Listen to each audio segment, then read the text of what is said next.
ایسی ہے. میں اسے بالکل اس سے اتفاق نہیں کرتا. انہوں نے اپنے بیان کو بیان کرنے کی کوشش کی, اپنے جذبات کا اظہار کرنے کی کوشش کی. وہ عمران خان کی اہلیہ ہیں, وہ ان کی رہائی چاہتی ہیں, اس کے لیے کوشش کرنا چاہتی ہیں. ان پر جذبات حاوی تھے, انہوں نے اپنے جذبات کا اظہار کیا ہے. تو میرا خیال ہے کہ میدان میں جب سیاسی کھلاڑی لڑ رہے ہوتے ہیں نا, تو بہت سی ارریلیونٹ گفتگو ہو جاتی ہے, اور اسے میرا نہیں خیال ہے اتنا بڑھا چڑھا کے پیش کرنا چاہیے. اور پاک سعودیہ تعلقات یا پاک امریکہ تعلقات دو اسٹیٹمنٹوں کی مرہون منت نہیں ہیں. ہم صدیوں سے ایک دوسروں کے ساتھ ہیں, ہمارے مفادات جڑے ہوئے ہیں. پاکستانی عوام کا اور سعودی عوام کا, سعودی حکومت کا اور پاکستانی حکومت کا بہت گہرے مراسم ہیں, ہمارے بہت سے مفادات مشترکہ ہیں. اور ہم تو حرمین شریفین کی عزت اور احترام جو ہے ہمارے لیے بہت اہم ہے. ہم اسے جذباتی طور پہ بھی دیکھتے ہیں, مذہبی طور پہ بھی دیکھتے ہیں. اور سعودیہ نے ہمیشہ پاکستان کی مدد کی ہے, ہمیشہ پاکستان کی مشکل میں ان کے ساتھ کھڑا ہوا ہے. تو میرے خیال میں کوئی اس کو اس طرح پینٹ نہیں کرنا چاہیے. ایک سیاسی رہنما کی بیگم جو کہ غیر سیاسی کلیم کرتی ہیں, انہوں نے اپنا پہلا عوامی رد عمل دیا ہے, تو میرا خیال ہے کہ انہیں مارجن دینا چاہیے. اس میں اس طرح سے نہیں لینا چاہیے. لیکن آپ یہ دیکھیں نا کہ عمران خان کے اجازت کے بغیر تو نہیں انہوں نے کچھ ایسی اسٹیٹمنٹ پاس کی ہوگی. عمران خان نے انہیں لکھ کے تو نہیں دی ہوگی. پہلی بات, عمران خان سے وہ ملی ہوں گی, گفتگو ہوئی ہوگی. یہ جو کمیونیکیشن ہوتی ہے نا, کمیونیکیشن از اے آرٹ, کہ میں آپ کی کمیونیکیشن کو کس طرح پرسیو کرتا ہوں اور اس کے بعد اس کو کیسے بریف کرتا ہوں. تو میرا خیال ہے کہ یہ کوئی بڑا ایشو نہیں ہے. میرا نہیں خیال ہے کہ یہ موضوع زیر بحث ہی نہیں ہونا چاہیے. ٹھیک. جب بات کرتے ہیں نند بھابھی کی لڑائی کی, آپ کو لگتا ہے کہ پی ٹی آئی کی قیادت میں کوئی رسا کشی چل رہی ہے؟ آخر چل کیا رہا ہے؟ مولیا خاندان نے حکمرانی کے لیے اپنے ہی گھروں پر حملے کیے. اورنگزیب نے اپنے والد کو مار دیا, اور سیاست میں تو رتھ لیس گیم ہے. پالیٹکس اور power is a ruthless game. اس میں آپ کچھ بھی توقع کر سکتی ہیں. تو میرے خیال میں علیمہ خان اور بشرا بی بی کی لڑائی بھی پاور کی لڑائی ہے. دونوں جماعت میں اپنے اپنے رول کو ڈیفائن کرنا چاہتے ہیں. میں اس کو یہ بھی نہیں دیکھتا کہ یہ دونوں پارٹی پہ قبضہ کرنا چاہتے ہیں. یہ میں اسے اس طرح سے بھی نہیں دیکھتا, کیونکہ عمران خان کی موجودگی میں پی ٹی آئی ون مین شو ہے. رائٹ. جو مرضی آ جائے, بشرا بی بی ہوں, علیمہ بی بی ہوں, اسد کیسر ہوں, عمر ایوب ہوں, بیرسٹر گوہر ہوں, پوری پی ٹی آئی کے تمام ایم این اے, ایم پی اے, تمام پولیٹیکل جماعت ایک طرف کھڑی ہو, لیکن فیصلہ وہی ہے جو عمران خان کی زبان سے نکلے گا. تو یہ آپ سمجھ سکتی ہیں کہ بشرا بی بی نے جو کہا ہے وہ زیادہ بہتر ہے, وہ زیادہ قریب ہیں, تو آپ سمجھیں گی کہ بشرا بی بی نے پیغام ٹھیک دیا ہے. اور جو لوگ علیمہ بی بی کے ساتھ ہیں وہ یہ سمجھتے ہیں کہ علیمہ جو بیان کر رہی ہیں یہی عمران خان کا بیان ہے. تو میرا خیال ہے کہ یہ لڑائی پاور کی ہے, اپنا اپنا رول ڈٹرمن کروانے کی لڑائی ہے, تاکہ عمران خان یہ خود کہہ دے کہ بشرا بی بی کی باؤنڈری یہ ہے, علیمہ کی باؤنڈری یہ ہے, اور باقی میرے اکابرین کی باؤنڈری یہ ہے. اور یہ عمران خان کبھی نہیں کرے گا. عمران خان ایک ایسا کھلاڑی ہے جس نے کرکٹ ٹیم میں بھی ہمیشہ ایک دوسرے سے لڑوا کے پرفارمنس حاصل کی ہے. اس نے وسیم اکرم کو وقار یونس کے خلاف, وقار یونس کو جاوید میاں-داد کے خلاف, جاوید میاں-داد کو کسی اور کے خلاف, ایک کوئی نہ کوئی پرفارمنس لینے کا اپنا اپنا طریقہ ہے نا, کمپٹیشن کریٹ کرنے کا اپنا ایک طریقہ ہے. تو لیکن سر آپ کو لگتا ہے کہ ان دونوں میں پوٹینشیل ہے, پولیٹیکل پوٹینشیل دونوں میں سے آپ کو لگتا ہے کہ کوئی پارٹی مطلب ٹیک اوور کر سکتی ہے یا نہیں؟ دونوں کی پرسنالٹیز جب آپ دیکھتے ہیں, جس طرح کی جو پالیٹکس کی ڈیمانڈ ہے نا وہ عمران خان کے نام پہ زندہ رہے گی. پیپلز پارٹی ہے نا, ذوالفقار علی بھٹو کے نام پر زندہ رہی, لیکن محترمہ بے نظیر بھٹو نے پروو کیا کہ شی از اے مچ مچ بیٹر لیڈر, اور I definitely salute Hare. She lead the nation, she did her best. محترمہ ایک بہت بڑی سیاستدان تھی, تو انہوں نے ثابت کر دیا. وقت نے فیصلہ کیا, ہم نے نہیں کیا. تو علیمہ کو اور بشرا کا فیصلہ بھی وقت کرے گا. تو یہ جو ہڈن کیپبلٹیز ہوتی ہیں نا، ان کا اندازہ کبھی آپ چند لمحوں میں نہیں لگا سکتی، نہ کسی کی پہلی تقریر کو کر سکتی ہیں. آج سے چند سال پہلے بلاول بھٹو کو دیکھ لیں اور آج کے بلاول بھٹو کو دیکھ لیں. تو آج سے 2-4 سال پہلے جب بلاول بھٹو نے اپنی سیاسی تقریروں کا آغاز کیا تھا تو بالکل ایک مختلف تھا، لیکن آج بلاول بھٹو ایک سینسیبل اور پازیٹیو پولیٹیشین کے طور پر بہتر مینوورنگ کرتا نظر آتا ہے. تو یہ وقت اور حالات بڑا کچھ سکھا دیتے ہیں. صرف اتنا ہے کہ آپ کاز کے ساتھ کتنا مخلص ہیں، یہ فیصلہ وقت کرتا ہے. بعض اوقات آپ کی تقریروں سے زیادہ آپ کا خلوص اور آپ کی نیت عمل دخل جو ہے نا زیادہ رکھتی ہے، اور میرا خیال ہے کہ اس کا فیصلہ آنے والا وقت کرے گا.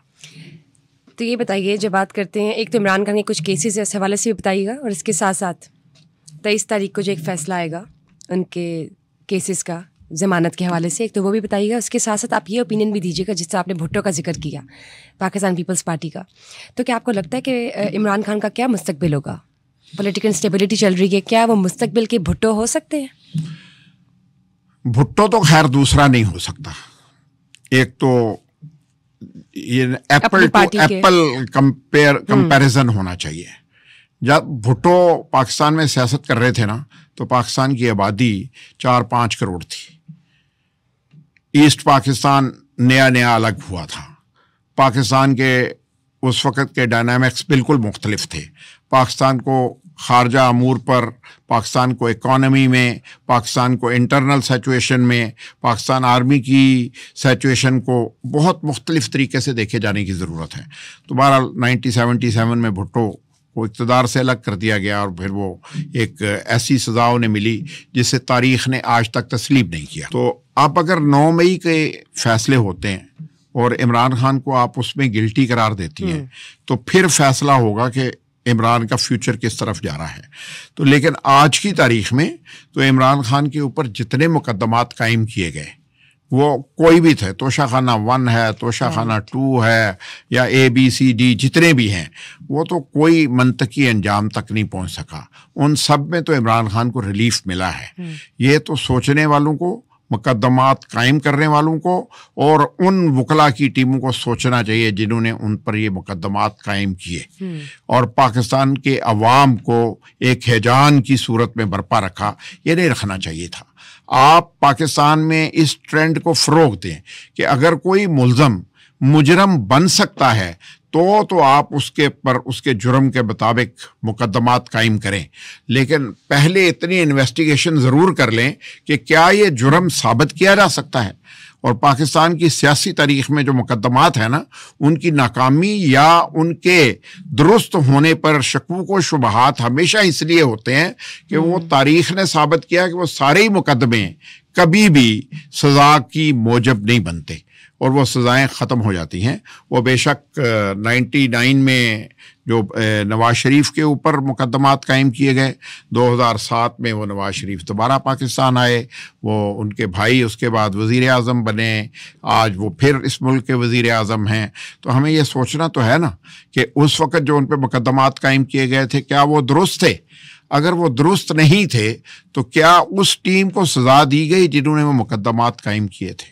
تو میرا خیال ہے کہ عمران خان کے حوالے سے بھی جو لیگل سائیڈ ہے اس سے یہ سوال کیا جانا چاہیے کہ کیا کیا آپ نے ان 2 سالوں میں، اور اگر ایویڈنسز کے بغیر آپ نے مقدمات قائم کیے تو کیوں کیے.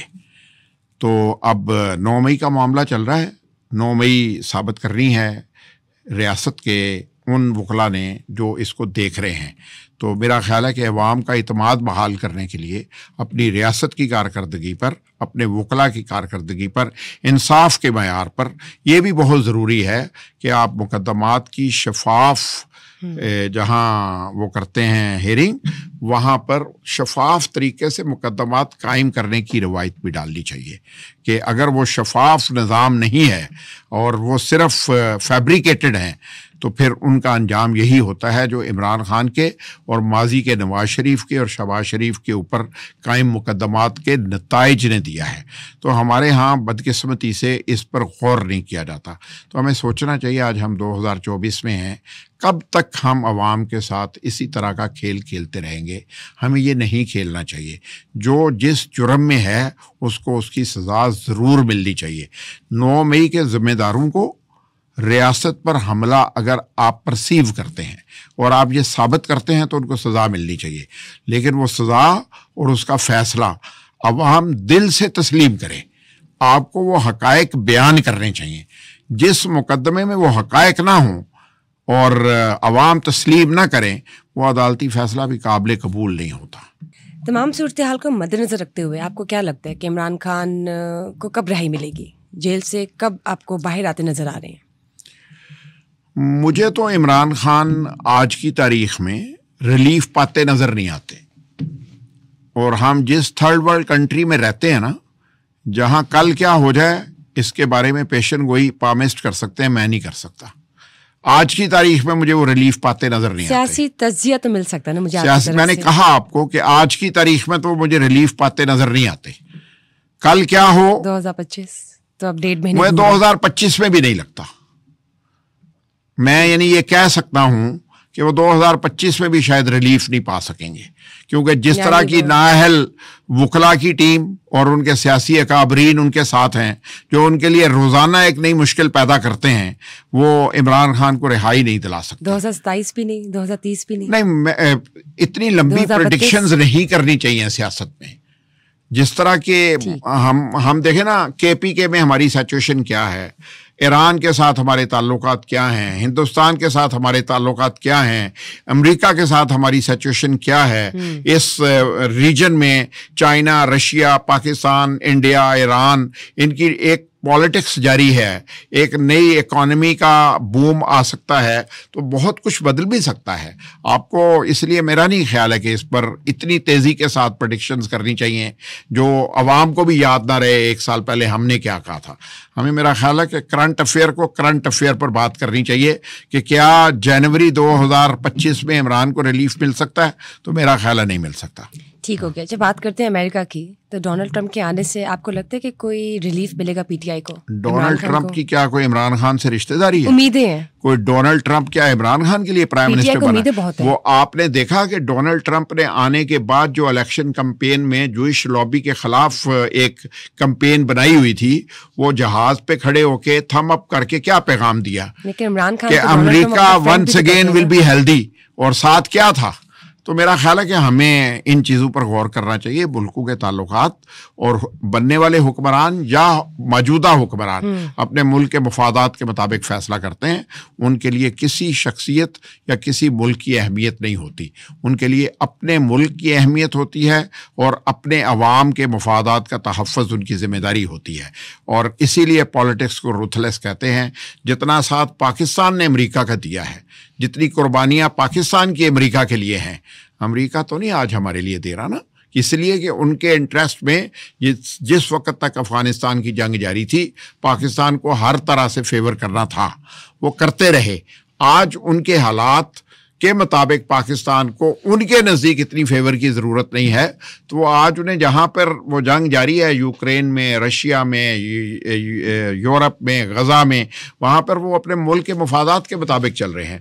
میرا تو خیال ہے کہ مسلم امہ کو آج غور کرنا چاہیے کہ ہم غزہ پر ہونے والے ظلم کو کیسے روک سکتے ہیں. تو اس پر ہمیں امریکہ اور ٹرمپ کے ساتھ بات کو آگے بڑھانا چاہیے. ٹھیک ہو گیا. بہت بہت شکریہ سر آپ کا for being here and casting light when we talk about political instability in Pakistan. Let's see what's next. Just stay tuned for another session. Till then, bye-bye.